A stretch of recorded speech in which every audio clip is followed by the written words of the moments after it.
Now, while we've gotten a glimpse of some of the technology that might be a little bigger in size, there's also the continuing evolution of the mobile gaming market.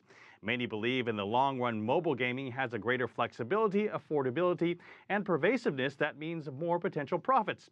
And all eyes are on the China market, which is still in its infancy. I sat down with Jeff Lyndon, the co-founder of iDreamsky, the Shenzhen headquartered company that is the largest mobile game publishing platform in China. I began by asking Lyndon what iDreamsky is all about. iDreamsky, we publish some of the best brand names in from US to China. For example, Temple Run, for example, Subway Surfer, Fruit Ninja, Jetpack Joyride. Many of these games, we are the exclusive publisher for them in China to help them monetize the market, to help them control the market, and at the end, to help them make money in the market. How successful have you been?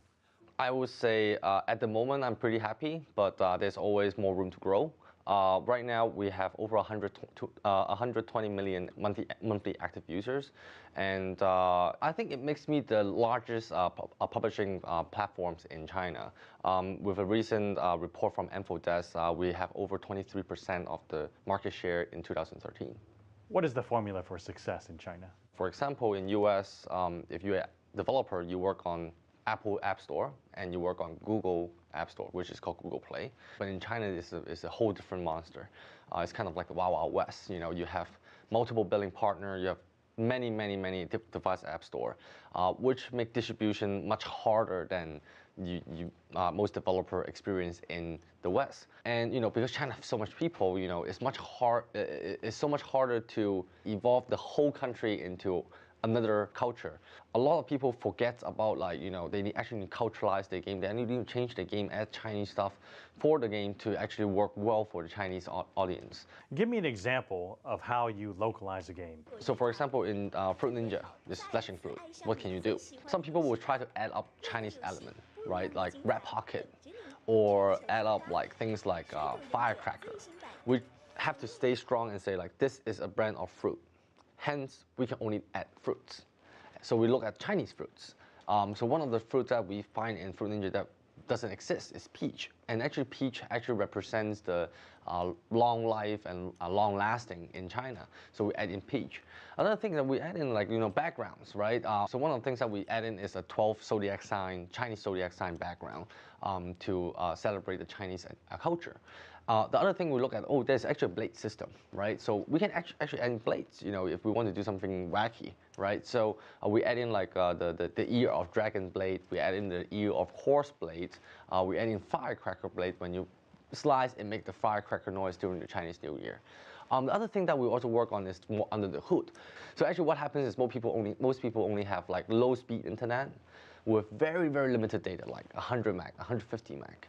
And now imagine if your game is 100 meg. Before you even play my game, you have already used up 70% of your monthly cap. No one is going to do that. So, what we also work on is helping our developer to make the game smaller, to make the game more right for Chinese distribution. What is the difference in monetization between the Chinese market and the US and Western markets? But in China, we're dealing with a generation where a lot of these users haven't even had a PC before. So they're totally new to this whole computer experience. They have never paid anything virtually. Not games, not e-shopping, nothing. So to make them pay, that challenge is much harder. We need to be more aggressive, or we need to give them more guidance on why you're paying for a game. The second thing is a number game. In the West, you might go for how to make my current user base pays more. In China, you will try to think about how do I make my user base bigger instead of how to increase per person's revenue that you make.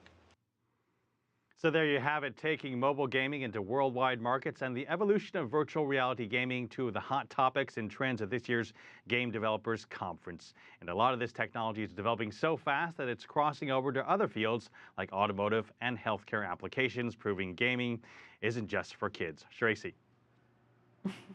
Mark, I'm not a big gamer, but that game conference looks like a lot of fun. Mark New, thank you so much. Mark's joining us there from San Francisco.